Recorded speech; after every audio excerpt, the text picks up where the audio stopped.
सतनाम वाहिगुरु साहिब जीओ। बेशुमार अथाह अगंत अतुल्य, ज्यों बुलावो त्यों नानक दास बोले। ज्यों बुलावो त्यों नानक दास बोले।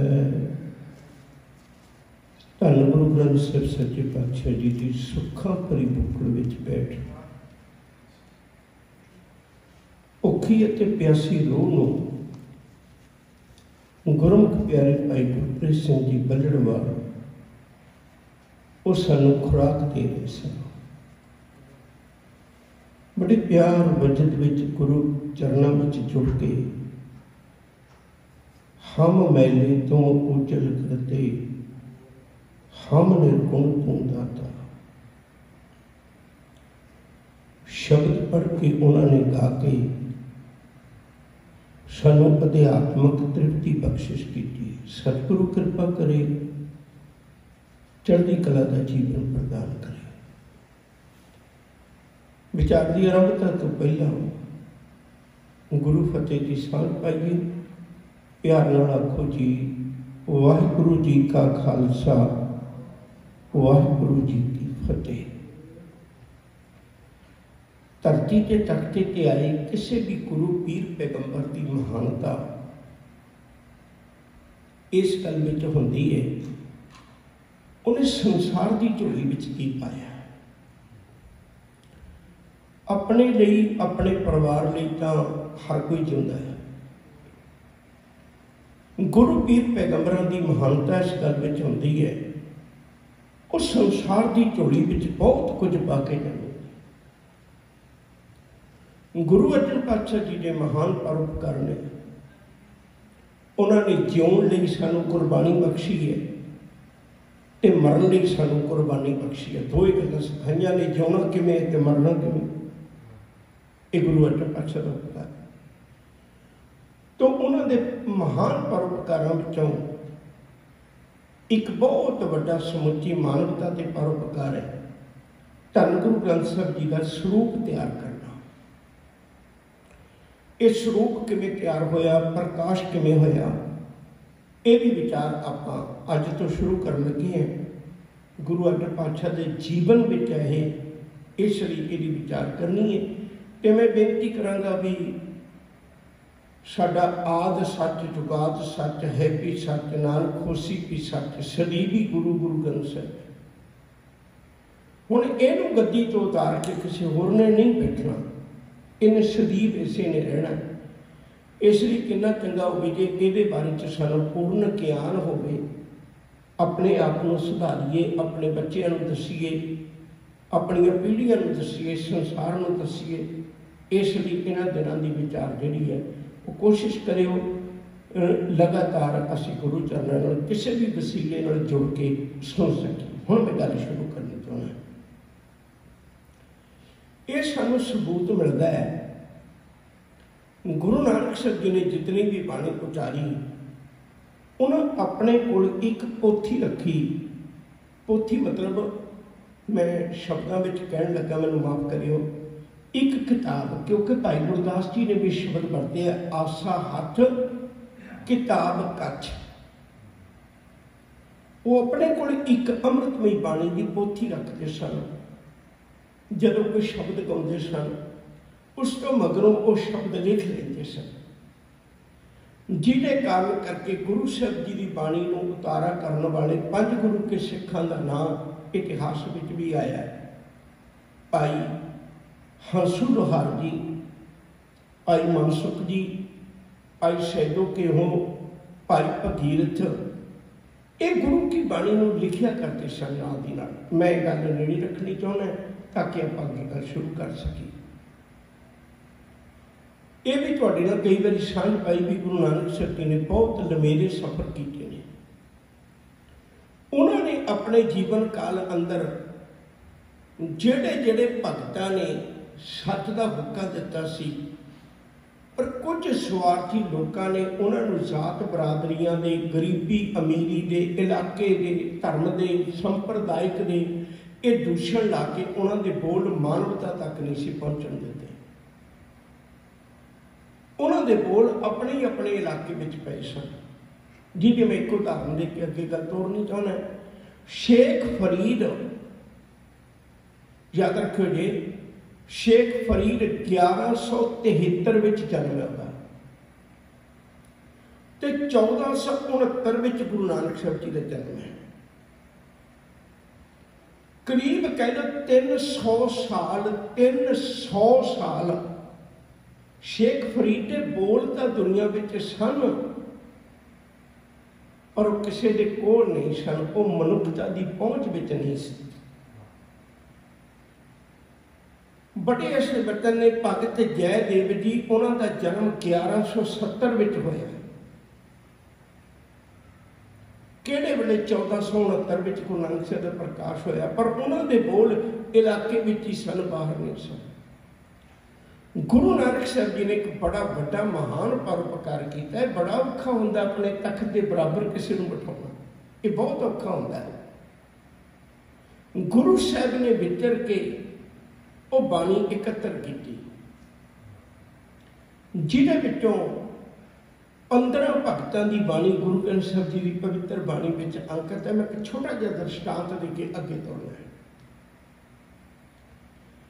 याद रखिए जो गुरु नानक साहब सच्चे पातशाह जी महाराज जदों आपां भी किधरे बाहर जाने हैं तो पहली गल तो घरों लिस्ट मिल जाती है भी साडे वास्ते आ लेके आयो, साडे वास्ते आ लेके आयो। पर जे ना भी लिस्ट मिले तो इत्थों जदों वापस जाईदा उदों हुंदा ही है भी कोई ना कोई घर वाला, पोते पोतरियां, घरवाली घरवाला जां धीआं पुत सारे को आपो अपनी डिमांड दसदे ने भी साडे वास्ते लेके आए।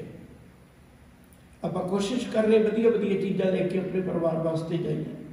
तो सोच के देखो गुरु नानक साहब ने किड्डियां किड्डियां उदासियां कीतियां, किड्डे किड्डे दूर तक। पहली उदासी 8.25 साल की, 8.25 साल। अज तो फोन के कई साधन ने, आवाज़ सुन ली दी है। पुराने समय के अज तो कोई 50 साल पिछे चले जाइए, उदों आवाज़ नहीं सी सुनती, चिट्ठियां पाइयां जांदियां सन। जे माँ ने अपने पुत की जान लगे परदेसी तुरन लगे की आवाज़ सुनी है ना, तो माँ ने उदों ही दोबारे आवाज़ सुनी अपने पुत की जदों 8-10 साल बाद वापस गया। उन्हें चर आवाज़ भी नहीं सुनी। तो सोच के देखो किवें जे हालात होने। तो मैं गल नहीं रखा, गुरु नानक साहब सच्चे पातशाह जी महाराज ने किन्नियां लमेरियां उदासियां कीतियां, किन्ने बड़े बहुत बड़े बड़े शहरों च गए। तो गुरु नानक साहब जी ने पूछिए भी जब तुसीं घर आए अपनी माँ माता तृप्ता वास्ते, अपने पिता मेहता कालू जी वास्ते, अपने दादे शिव नारायण वास्ते, अपने परदादे राम नारायण वास्ते, अपनी घरवाली माता सुलखनी वास्ते, अपने पुत्र बाबा श्री चंद लक्ष्मी दास वास्ते, अपने जीजा जी भाई जयराम वास्ते, अपनी भैन बेबे नानकी वास्ते, अपनी सौहरा ते उन्होंने जो सौहरा सी मूल चंद जी ते उन्होंने सस जी जी चंदो रानी उन्होंने वास्ते, अपने मासी के लड़के अपनी मासी लखो वास्ते, अपनी मासी के लड़के उस राम थम्मन वास्ते, किसे वास्ते कुछ लियाई हो। साहब कहते मैं कुछ नहीं लेके आया। ध्यान न सुने मेरी बेनती। सतगुरु एडे शहर च फिरे, तुहानू कोई पसंद ना आई चीज़ नहीं, कहते पसंद आई मैं लेके आया हूँ। किहदे वास्ते लेके आए? कहते मैं सिख वास्ते लेके आया। देखो गुरु नूं सारे परिवार तो वध प्यारा सिख है। मैं सिख वास्ते लेके आया। की लेके आए हो? कपड़े लेके आए हो, खिडौने लेके आए हो? कहते कपड़े खिडौने तो 4 दिनों की गल है, मैं तेनों वो लेके आया जेड़ा तेरे मरण तो बाद भी तेरे को रहे। गुर का वचन बस जी न ले। मैं पुत में उन्होंने लोगों के बूहे खड़का खड़का के उन्होंने को शब्द लेके आया ताकि तेनों मैं शब्द दे सका। शब्द तेनों सारी जिंदगी काम देवे। तो सच करके जाने हो गुरु नानक साहब जी ने अपने जीवन काल में भगत बाणी एकत्र करके तो सारी लिया सी। वो सारी बाणी जिस दिन गुरगद्दी दी गुरु अंगद साहब महाराज जी को उस दिन सारी बाणी उन्होंने सौंप दी। गुरु अंगद साहब जी ने उस समेत भगत बाणी समेत गुरु जी की बाणी वो अगे गुरु अमरदास जी को सौंप दी। याद रखियो जी, गुरु अमरदास जी ने वो समुची बाणी पहले 3 गुरुओं की, गुरु अमरदास जी की, गुरु अंगद साहब जी, गुरु नानक साहब जी ते भगत बाणी, ये सारी बाणी का खजाना धन गुरु रामदास साहब सच्चे पातशाह ने सौंप दिता। हुण गुरु रामदास जी ने भी बाणी लिखी। मैं इन्ना खिलारा नहीं पाना चाहता ताकि आपां नूं समेटना औखा हो जाए। 958 शब्द गुरु नानक साहब दे ने, 63 श्लोक गुरु अंगद साहब जी ने, 885 शब्द गुरु अमरदास जी दे ने, 647 शब्द गुरु रामदास साहब सच्चे पातशाह दे ने, 2312 शब्द गुरु ग्रंथ साहब जी की पवित्र बाणी विच गुरु अर्जन पातशाह जी ने, 775 शब्द भगत बाणी जी ने। वो सारी बाणी एकत्र करके गुरु रामदास साहब सच्चे पातशाह ने, गुरु रामदास जी ने वो सारी बाणी एकत्र करके धन गुरु अर्जन पातशाह जी महाराज जी को सौंप दी। एक बार मैं तुहाडे ख्याल च फिर रख दिया। एक पोथी होगी गुरु नानक साहब जी की, एक पोथी होगी गुरु अंगद साहब जी की, एक पोथी होगी गुरु अमरदास जी की, एक पोथी होगी गुरु रामदास जी की, एक पोथी होगी गुरु अर्जन पातशाह जी। 5 पोथियां विच बाणी जिहड़ी है वो गुरु अर्जन पातशाह जी महाराज के कोल मौजूद है। 1469 तो चली हुई सिक्खी जिहड़ी मैं तुहाडे नाल गल कर लग्या 1601 तक पहुँच गई ते 1601 विच दरबार साहब बन के तैयार हो चुका होया, मुकम्मल तौर पर तैयार हो चुका होया। हुण गुरु अर्जन पातशाह जी महाराज जी ने विचार की। विचार क्यों की? मैनूं एक बार थोड़ा जिहा पिछे फिर जाना पैना। नंबर 1, गुरु अमरदास जी के परिवार विचों कुछ पोथियां लिखिया गई, उन्होंने बाबे मोहन जी वाली पोथियां कहते हैं। याद रखियो, ये पहले 3 गुरुओं की बाणी पर पूरी तरतीब नाल नहीं है। 9 भगतों की बाणी है तो गुरु ग्रंथ साहब जी किन्नियां दी है? 15 दी। उन्होंने को 9 दी है। वो पोथियां भी लिखिया गई, विचार बनी किते कोई रड़ा ना पै जाए। दूजी गल, इनू बड़े ध्यान नाल सुनो। जिहड़ी गल मैं समझाउण विच कामयाब ना हो सका, मैं बेनती करांगा भी मैं 1 महीना पूरा तुहाडे कोल है, मैनूं जदों मर्जी पुछ सकदे हो, विचार कर सकते हो। बड़े ध्यान नाल सुनो। हुण चलो गुरु अर्जन पातशाह जी का, गुरु अमरदास जी ने इहो ही कारण है। गुरु नानक साहब की बाणी में तुहानूं कच्ची पक्की बाणी का कोई जिक्र नहीं मिलेगा। गुरु अंगद साहब जी की पवित्र बाणी में तुहानूं कच्ची पक्की बाणी का कोई जिक्र नहीं मिलेगा, पर गुरु अमरदास जी की बाणी में जिक्र मिलेगा। उन्होंने वगैरह गल चल पई सी, गावो सिख सतगुरु के प्यारे गावो सच्ची बाणी, बाणी तो गावो गुरु केरी बाणी असर बाणी।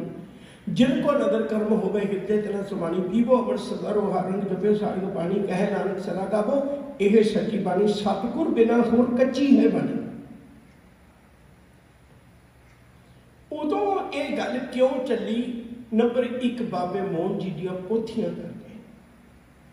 नंबर 2 बहुत ध्यान दिओ, ਜਿਹੜੀਆਂ 22 ਮੰਜੀਆਂ ਸੌਂਪੀਆਂ ਸੀ ਉਹਨਾਂ 22 ਮੰਜੀਆਂ ਵਿੱਚੋਂ ਇੱਕ ਮੰਜੀ ਭਾਈ ਹਰਦਾਰ ਕੋਲ ਹੈ। ਭਾਈ ਹਰਦਾਰ ਬੜਾ ਪ੍ਰੇਮੀ ਸਿੱਖ ਸੀ ਗੁਰੂ ਜੀ ਦਾ। ਇਹ ਸੀ ਜੰਡਿਆਲੇ ਦਾ, ਗੁਰੂ ਕਾ ਜੰਡਿਆਲਾ ਜਿਹਨੂੰ ਕਹਿੰਦੇ। ਤੇ ਇਹਦੇ 2 ਪੁੱਤ ਸਨ, ਇੱਕ ਦਾ ਨਾਮ ਸੀ ਬਾਲ ਚੰਦ, ਇੱਕ ਦਾ ਨਾਮ ਸੀ ਬਿਧੀ ਚੰਦ। ਜਿਹੜਾ ਬਾਲ चंद है तो बिधी चंद है, इन्हों दोनों ने, क्योंकि गुरु घर का पैसा सुख आराम बहुत कुछ है, पर एक गल चेते रखनी चाहिए है सानू प्रचारकों भी, मैं भी वो शामिल है भाई, ये पैसा ऐशो इशरत करने वास्ते नहीं होता, गुजरान वास्ते होता। गुजरान वधिया होएगा। ये नहीं भी गुरु घर का कीर्तन या गुरु घर की विचार करने वाला, गुरु घर का कोई भी टहली आके भुखिया लगे मंगू फिर, बिल्कुल नहीं। ना ऐसा गुरु साहबा के वेले होया। एक वखरा पक्ष है कदे फिर सही। मैं बेनती कर लगा सर वो भाई हंधाल दे घर पैसे भी वधिया आउंदे सी, पर उहदे दोवें पुत्त सन जिहड़े वो बेकारी हो गए। मैं एको बारी शब्द वरतना, तुसीं उहनूं चेते रखियो, उन्हां दोनां ने अपने संबंध बेशबावां नाल बना लए। गुरु के सिखां ने उन्होंने दुरकार दिता, पहले समझाया बहुत भी, देखो तुहाडे प्यो की करनी की है, तुहाडी करनी की है, पर वो नहीं मने। ऐशोशत ने दिमाग खराब किया सी, उन्होंने गुरु घर ने बाहर कढ़ दिता। हुण जदों बाहर निकले गुरु घर तो उदों याद रखो जे पहली बारी उन्होंने एक कोशिश की जिहड़ी गुरु अंगद साहब जी ने साखी लिखाई सी गुरु नानक साहब जी की, उन्होंने साड़ के दोबारे नवी बनाई। उदों उन्होंने लोगों ने रला पाया, गुरु अमरदास जी के वेले ही रला पैण लग गया। अगे चलते हैं, सारी बाणी का खजाना गुरु रामदास जी को आ गया सी, गुरु अर्जन पातशाह जी को आ गया सी, ते वक्त के हालात भी कुछ ऐसे बन गए सी। गल गल ते सरकारी दरबारे को अपने मनुष्य एकता करने लग पे सी। ये सारे हालातों को देखदियां विचारदियां भी किते कच्ची बाणी ये अंकित ना हो जाए, ये सच जिहड़ा ये कूड़ ना रला दिता जाए, ये गल करनी चाहते हैं। पिछले दिनों में बेनती करता आ रहा सी भी बाबा पिरथी चंद ते उहदा पुत्त है मेहरबान, वो भी बाबे पिरथी चंद ने दरबार साहब के मुकाबले दरबार साहब बनाया, गद्दी भी लाई, लोगों भी लिया, मसंद भी पट्टे, गुरु घर के कीर्तनीय भी प्रभावित किए, सारा कुछ बराबर किया, फिर भी वो कामयाब नहीं हो सके। हुण अपने पुत नूं बिठा के एक गल कहंदा बाबा पिरथी चंद, कह लगे पुत मैं हर उपराला कर लिया, पर गुरु घर के मुकाबले च मैं संगत नूं नहीं जोड़ सकिया, मैं गुरु नहीं बन सकिया। मेहरबान पूछता भी गलती की हुई, कहते गलती कोई है भी गुरु 95 पातशाह तक सारे गुरु बाणी उचारते रहे, तो मैनू नहीं उचारनी आती, मैनू नहीं पता, ता करके मैं हो नहीं सकिया। हुण मैं गद्दी तैनूं दिना ते तू अगे इस घाट नूं पूरी कर। ते मेहरबान पिरथी चंद पुत्र वो कविता लिखण लग पिया। मैं फिर दोबारा बेनती करा भी गुरबाणी के मुकाबले वो कविता लिखण लग पिया। डर हो गया भी किते कल गुरबाणी में ओदी बाणी अंकित ना हो जाए।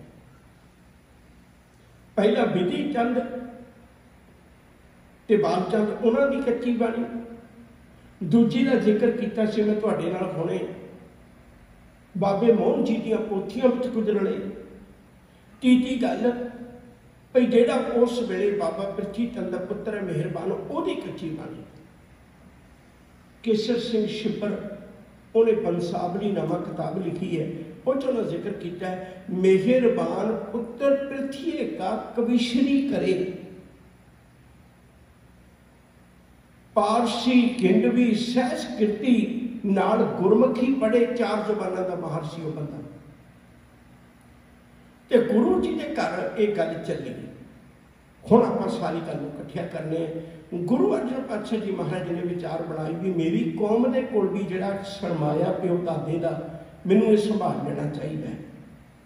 ये सारी सोच विचार करके गुरु अर्जन पातशाह जी महाराज ने ये महिमा प्रकाश दे बोल ने जिहड़े मैं तुहाडे नाल साझे करन लगा। एक दिवस प्रभ भ्रातै काल, एक दिन अमृत मिले, एक दिवस प्रभ भ्रातै काल, दया भरे प्रभ दीन दयाल। दीन दयाल दया नाल भर गए। जय मन उपजी प्रगटिओ जग पंथ, उन्होंने मन में एक गल प्रगट हुई भी मेरा पंथ रस्ता ते रब दे घर नूं जाण वाला मैं बना दिता है। जय मन उपजी प्रगटिओ जग पंथ, ते कारण कीजै अब ग्रंथ। मैनूं हुण एक ग्रंथ भी बना देना चाहिए जिहदे तो सूझ-बूझ लेके लोग अपने राह ते रब्बी राह ते तुरदे रहन। ये सारी विचार करके गुरु अर्जन पातशाह जी के मन में विचार है भी गुरु ग्रंथ साहिब का स्वरूप लिखना।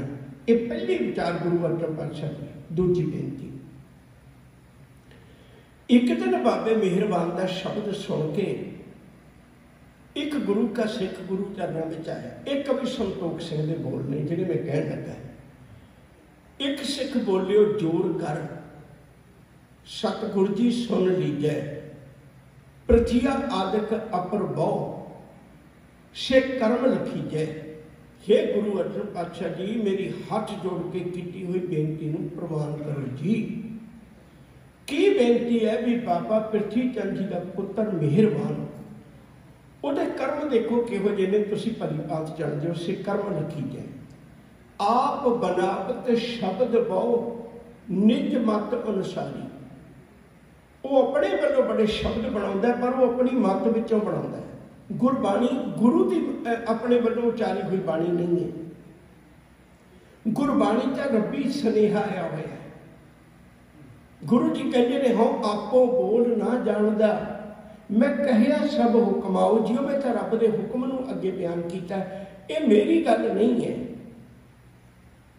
यो ही कारण है गुरु जी ने कई बारी बेबे नानकी नूं भी आवाज़ मारी होएगी, कई बारी सुरखड़ी नूं भी आवाज़ मारी होएगी, कई बारी अपने माता पिता नूं भी आवाज़ मारी होगी, पर किते जिक्र नहीं है, केवल बाणी का जिक्र है। मैं अपनी गल पर वापस फिर पढ़ता। गुरु साहब जी के चरणों में सिख जोड़ हाथ जोड़ के बेनती करता है। एक सिख बोलियो जोर कर, सतगुर जी सुन लीजै, पृथिया आदिक अपर बहु, से कर्म लखीजै। आप बनावत शब्द बहु, निज मत अनुसारी। श्री नानक को नाम शुभ, धर देत मझारी। कह लगे जी वो कविता गाँदा वो अखीर में शब्द नानक पा देंगे। मैंने फिर रुकना पैना, मैं कोशिश तो बड़ी करनी है, खिलारा ना खिलारा। ये बड़ी वड्डी गल है, बहुत वड्डी गल है। दुनिया भर तो जेड़ा भी कोई कवि कविता लिखता है ना, तो अपना नाम लिखता है। भाई मोहन सिंह जी ढाडी साडे कोल आए हुए ने, उन्होंने कविता में उन्होंने नाम होंदा है। अक्सर ये देखो तुसीं होंदा है ना साडा, पर गुरु साहब की किड्डी वड्डी किरपा। जेड़ी बाणी गुरु नानक साहब की उहदे शब्द नानक है, पर जेड़ी बाणी गुरु अंगद साहब की है उहदे भी शब्द नानक है। सौखा करते हैं, जेड़ी बाणी गुरु अमरदास जी की है उहदे भी शब्द नानक है। कह नानक आनंद हुआ, सतगुरु में पाया। ये नहीं क्या कह अमरदास आनंद हुआ। कविता अपनी है, गुरबाणी अपनी है, गुरु अमरदास जी ने उच्चारण की, पर शब्द नानक है। गुरु रामदास जी ने भी, गुरु अर्जन पातशाह जी ने भी। एक भी नानक शब्द बाबा पृथ्वी चंद का पुत्र विच पाउण लग पिया। पहले होर किसी ने नहीं पाया। फिर उन्हें किमें पता लगे भी सच्ची बाणी किहड़ी है, कच्ची बाणी किहड़ी, आने वाले समय में मुश्किल हो जानी सी। एक सिख बोलियो जोर कर, सतगुर जी सुन लीजै, पृथिया आदिक अपर बहु, से कर्म लखीजै। आप बनावत शब्द बहु, निज मत अनुसारी। श्री नानक को नाम शुभ, धर देत मझारी। उहदे विच गुरु नानक का नाम पा दिंदे ने ते पता नहीं लगता। सतगुर जी ने सारिया सोच विचारा करके भाई गुरदास को आज्ञा करी, करो एकत्र बानी एक घरी। ऐ भक्तन की बानी सब मेलो, साची राखो झूठी पेलो। गुरु जी ने भाई गुरदास जी को बुलाया। एक बहुत बड़ी मीटिंग हुई। बाबा बुढ़ा जी उहदे शामिल ने, भाई बहलो जी वर्गे, भाई मंझ जी वर्गे, अनेक गुरु के सिख ने जिहड़े वो इस गल में शामिल ने। बहुत बड़ी मीटिंग हुई भाई आपां नूं किवें तैयार करना चाहिए। एक दो दिनों की गल नहीं है। तो हजूर सच्चे पातशाह ने सारी तैयारी करके पहली जिहड़ी जगह चुनी, मेरा ख्याल है बहुत घट उत्थे गुरु के सिख गए। रामसर उहदे कंढे बैठ के, रामसर क्यों जगह चुनी गई, क्योंकि उत्थे दरख्तों का झुंड सी। उत्थे शमियाना लगाया गया।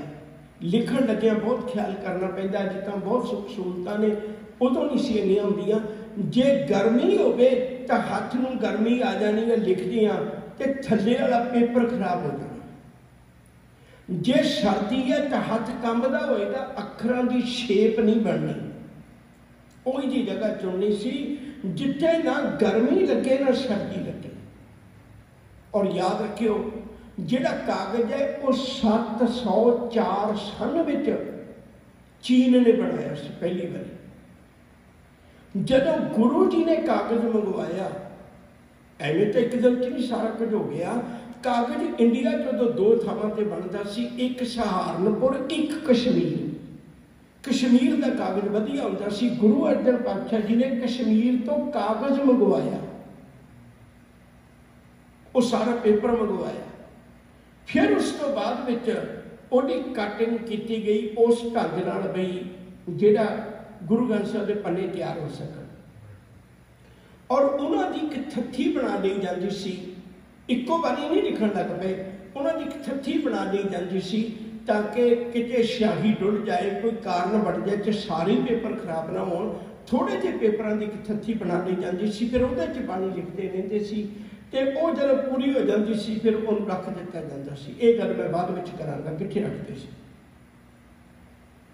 ते जिहड़ी अज भी लोगों के मनां च भरम है भी गुरु ग्रंथ साहिब च गुरु तेग बहादुर की बाणी दी पन्ने खाली छड्डे होए ने, बिल्कुल ये मिथ है, साडी हकीकत नहीं है।